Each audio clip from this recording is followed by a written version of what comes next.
Perfeito. Paulinho, qual que era o dado que você queria trazer para a gente? Nós estávamos discutindo aqui a respeito do custo da família real britânica e o benefício. Eu sempre gosto de levantar esses dados, eu tinha já acompanhado recentemente.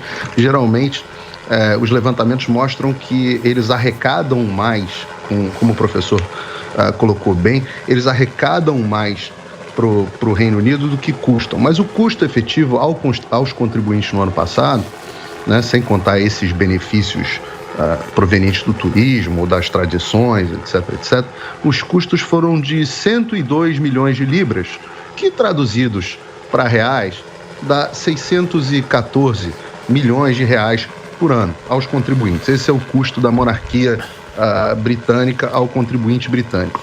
Agora, eu também levantei o custo dos ex-presidentes do Brasil. É até uma história curiosa, porque eu representei durante muitos anos uma parte desses custos, como parte da família de um ex-presidente.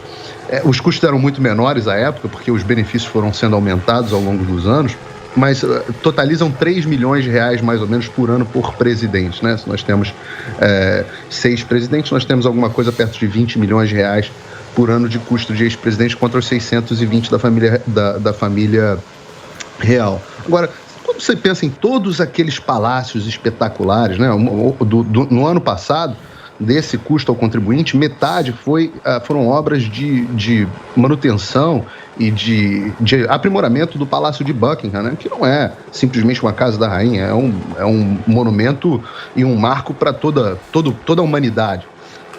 Se você pensar em todos aqueles palácios lindos, todo aquele custo da realeza, os cavalos da rainha, tudo mais, custam 614 milhões de reais. Eu queria fazer uma reflexão que o orçamento do Supremo Tribunal Federal para o ano que vem é com direito a aumento de 18% para o salário dos magistrados, é de 850 milhões de reais.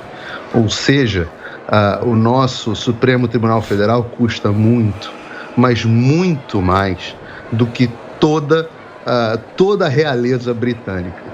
Então nós devemos pensar aqui quem são os nossos reis e quais são os benefícios que esses reis trazem para a nossa sociedade. Vou fazer uma comparação para ser justa, que era o que eu estava tentando fazer aqui. Eu acho que o Guga trouxe um número de defesa, então a comparação merece ser feita.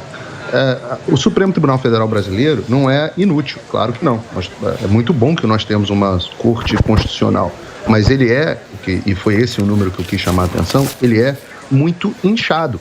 Quando nós levantamos, por exemplo, o custo da Suprema Corte Americana, a Suprema Corte Americana custa por ano algo como 450 milhões de reais, quase a metade do custo da Suprema Corte brasileira. No entanto, quando nós vamos levantar os custos de defesa, já que o Guga quis comparar custo de Suprema Corte com defesa, os Estados Unidos gastam 40 vezes mais em defesa, 4 trilhões de reais em defesa por ano. Se ele não gostou da comparação com os Estados Unidos, eu posso também, já que a gente está falando aqui de Reino Unido, fazer a comparação do Reino Unido.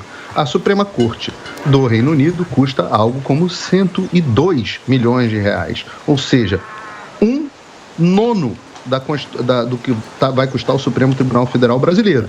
No entanto, quando vamos olhar os gastos de defesa, eles gastam 3 vezes o que o Brasil gasta em defesa.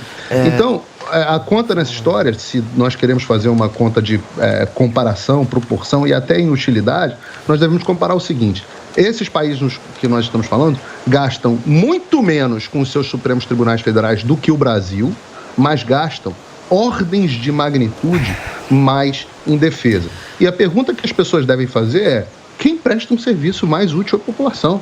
Em alguns lugares do nosso território nacional, as Forças Armadas são a única presença do Estado. Meu ponto nessa história não foi de forma alguma dizer que nós devemos abolir o Supremo Tribunal Federal, de forma alguma. Só que nós temos um Supremo Tribunal Federal que é superdimensionado, tanto nas suas competências, e nós vemos isso a cada momento no Brasil, quanto também nas suas regalias. Vejam o tamanho do séquito, ou o tamanho da corte que envolve cada um dos ministros. Veja o tamanho das mordomias que cada um deles tem, inclusive nesse ano, com 18% de aumento que é um escárnio com a população brasileira em um momento onde os servidores não puderam ter aumento, num momento onde a população segue se recuperando da pior crise econômica que nós já vivemos na nossa história. Aliás, as duas piores. Primeira crise econômica que o governo do PT deixou, a crise da Dilma foi a pior da história do Brasil, e depois a crise da pandemia, a crise do fique em casa e a economia que a gente vê depois. Nesse momento, o Supremo Tribunal Federal resolveu se dar 18% de aumento.